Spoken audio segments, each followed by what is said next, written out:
നമസ്കാരം. Media one your own എയറിലേക്ക് സ്വാഗതം. ഞാൻ അമിൻ ഐദ്രോസ്. പ്രധാന വാർത്തകൾ. ഷാർജയിൽ ഗൾഫ് മാധ്യമം കമോൺ കേരള പുരോഗമിക്കുന്നു. മോഹൻലാൽ ഉൾപ്പെടെ വൻ താര നിരയാണ് കമോൺ കേരളയിലേക്ക് എത്തുന്നത്.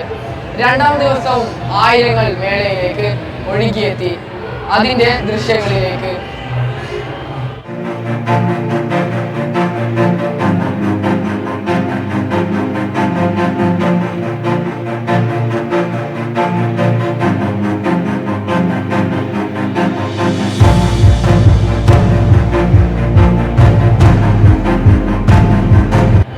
മിഡിൽ ഈസ്റ്റിലെ ഏറ്റവും വലിയ ഇന്ത്യൻ വാണിജ്യ സാംസ്കാരിക വിനോദ മേളയാണ് ഗൾഫ് മാധ്യമം ഒരുക്കുന്ന കമോൺ കേരള.